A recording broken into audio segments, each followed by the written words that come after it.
স্বাগত গ্লোবাল টাইমে। বিশ্বের নানা প্রান্তের খবর নিয়ে আপনাদের সঙ্গে আছি আমি আসিফ টিপু। এতক্ষণ দেখছিলেন শিরোনামগুলো, এবারে বিস্তারিত।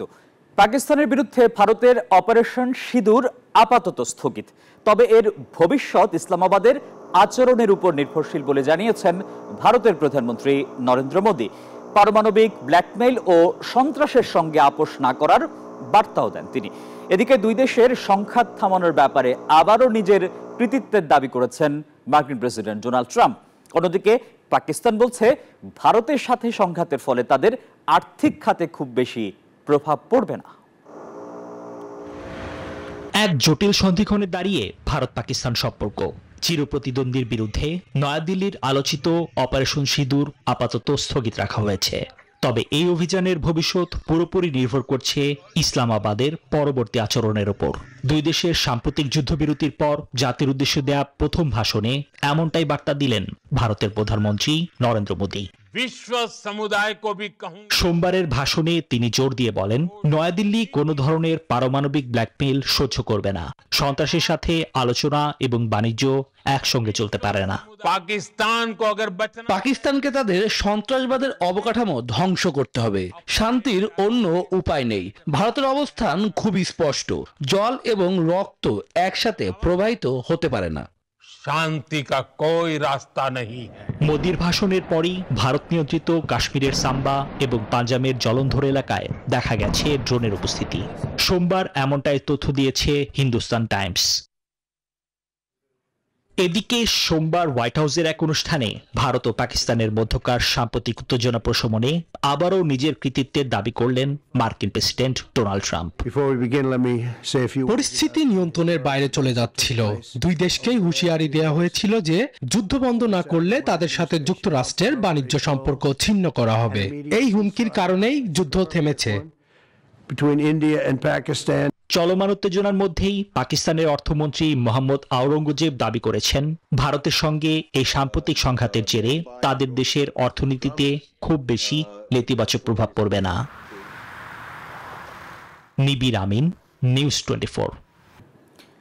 কাশ্মীর নিয়ে মার্কিন প্রেসিডেন্ট ডোনাল্ড ট্রাম্পের মধ্যস্থতার প্রস্তাবটি নিয়ে আন্তর্জাতিক মহলে চলছে চুলচেরা বিশ্লেষণ।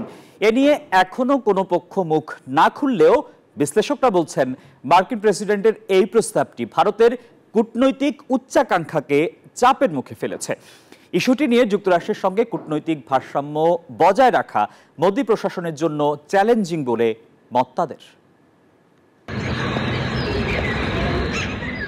উত্তেজনার চরম পর্যায়ে যুক্তরাষ্ট্রের কূটনৈতিক তৎপরতায় সর্বাত্মক এক যুদ্ধের দোরগোড়া থেকে ফিরে এসেছে ভারত ও পাকিস্তান। তবে এখনও কাশ্মীর নিয়ে দুপক্ষের মধ্যেই উত্তেজনা তুঙ্গে। এক চুল পরিমাণ ছাড় দিতে নারাজ ইসলামাবাদ, নয়াদিল্লি। এর মধ্যেই কাশ্মীর নিয়ে মধ্যস্থতার প্রস্তাব দেন মার্কিন প্রেসিডেন্ট ডোনাল্ড ট্রাম্প। ট্রাম্পের এই প্রস্তাবটি নিয়ে শাহবাজ ও মোদী প্রশাসনের পক্ষ থেকে এখনো কোনো মন্তব্য না এলেও এ নিয়ে আন্তর্জাতিক মহলে চলছে চুলচেরা বিশ্লেষণ। বিশ্লেষকরা বলছেন, এই ইস্যু নিয়ে আলোচনার জন্য আগ্রহী নয় ভারত।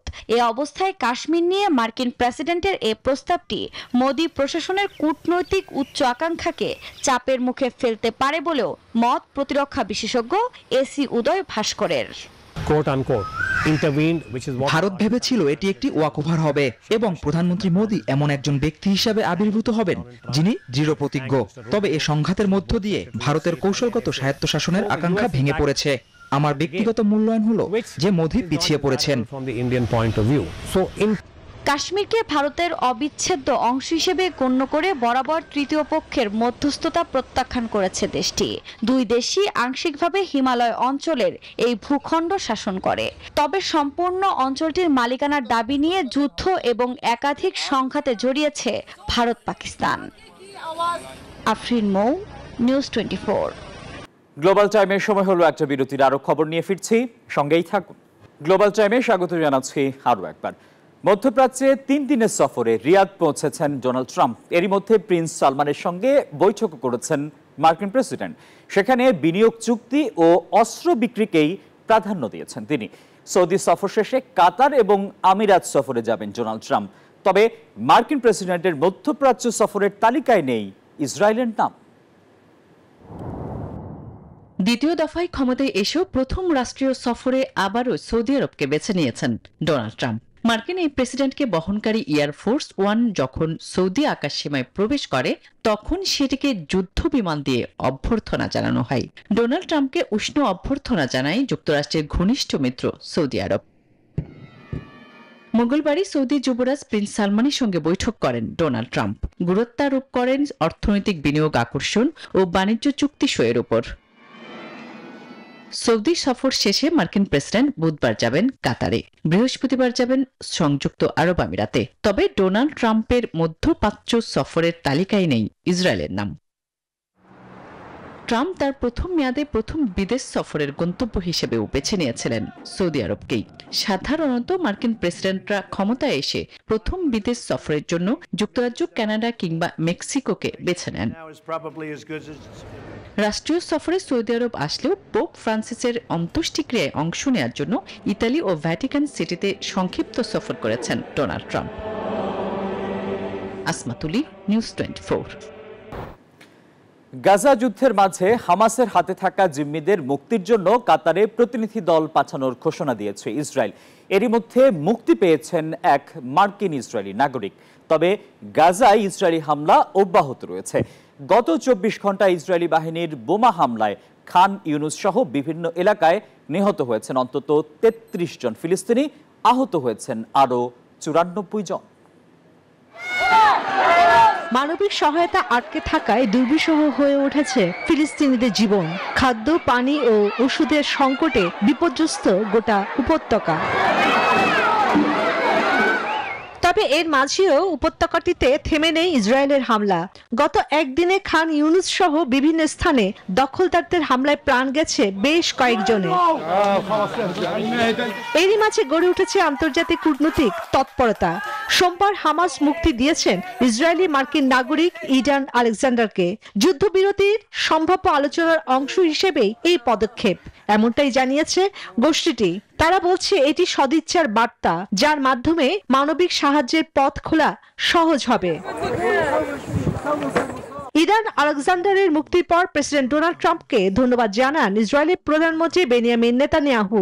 একই সঙ্গে জানান হামাসের কাছে থাকা বাকি জিম্মিদের মুক্তির বিষয়ে আলোচনার জন্য মঙ্গলবার কাতারে প্রতিনিধি দল পাঠানো হবে। তবে হুঁশিয়ারি দিয়ে তিনি বলেন, আরও জিম্মি না ছাড়লে গাজায় হামলা চলবে। ইসরায়েলি কর্তৃপক্ষ বলছে হামাস নিয়ন্ত্রণে থাকা গাজা অঞ্চল নিয়ে কোনো স্থায়ী যুদ্ধবিরতির আলোচনায় তারা রাজি নয়। ফলে সংখ্যা থেকেই যাচ্ছে নতুন করে বড় ধরনের সামরিক অভিযান শুরুর। এদিকে কাতার, সৌদি আরব ও সংযুক্ত আরব আমিরাতের সফরে মধ্যপ্রাচ্যের শান্তি চুক্তি সম্ভাবনার ইঙ্গিত দিয়েছেন প্রেসিডেন্ট ট্রাম্প। বিশ্লেষকদের মতে ইডান আলেকজান্ডারের মুক্তি ও ট্রাম্পের সফর গাজা যুদ্ধ পরিস্থিতিতে নতুন শান্তির বার্তা আনতে পারে। চন্দ্রা, নিউজ 24। দ্বিতীয় মেয়াদে প্রধানমন্ত্রী হিসেবে শপথ নিয়েছেন অস্ট্রেলিয়ায় ক্ষমতাসীন লেবার পার্টির নেতা অ্যান্থনি আলবানিস। মঙ্গলবার দেশটির রাজধানী ক্যানবেরায় গভর্নর জেনারেল স্যাম মোস্টিনের কাছে তিনি ও তার নতুন মন্ত্রিসভা শপথ গ্রহণ করে। অন্যদিকে দীর্ঘদিনের নেতা পিটার ডাটনকে সরিয়ে প্রথমবারের মতো দলীয় প্রধান হিসেবে একজন নারীকে নির্বাচিত করেছে দেশটির প্রধান বিরোধী দল লিবারেল পার্টি। তার নাম সুসান লি। তিনি একজন অভিজ্ঞ সংসদ সদস্য ও সাবেক মন্ত্রী। অস্ট্রেলিয়ায় গেল 3 মে জাতীয় নির্বাচনে ভোট অনুষ্ঠিত হয়।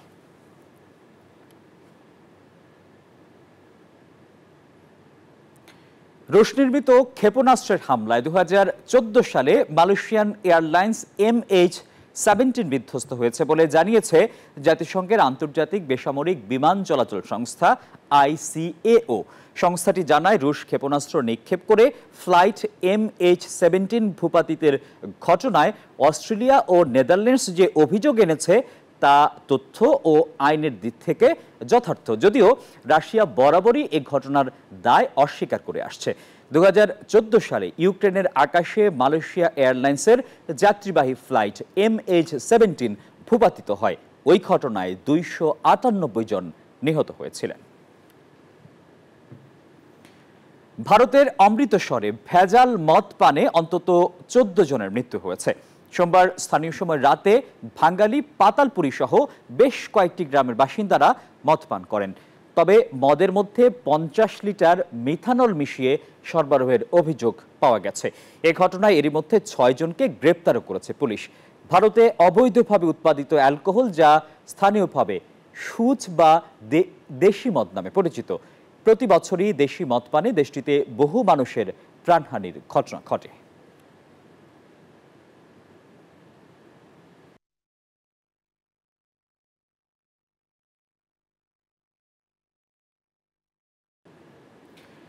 বিশ্বব্যাপী আরো 10,000 কর্মী ছাঁটাই করার ঘোষণা দিয়েছে জাপানি গাড়ি নির্মাতা প্রতিষ্ঠান নিশান। এর ফলে কোম্পানির মোট ছাঁটাই হওয়া কর্মীর সংখ্যা দাঁড়াবে প্রায় 20,000-এ, যা তাদের মোট জনবলের 15%। সম্প্রতি কোম্পানিটি প্রায় 62,000 কোটি টাকা পর্যন্ত রেকর্ড আর্থিক লোকসানের মুখে পড়েছে। যুক্তরাষ্ট্র ও চীনের মতো গুরুত্বপূর্ণ বাজারে বিক্রি কমে যাওয়া, নতুন হাইব্রিড গাড়ির অভাব এবং পুরানো মডেলের কারণেই এই সংকট। এই পরিস্থিতি থেকে ঘুরে দাঁড়াতে আগামী বছরগুলোতে প্রায় 10টি নতুন মডেলের গাড়ি বাজারে আনার পরিকল্পনা করছে নিশান। আর এই ছিল নিউজ 24 গ্লোবাল টাইমের এখনকার আয়োজন। এতক্ষণ আমাদের সঙ্গে থাকায় সবাইকে ধন্যবাদ।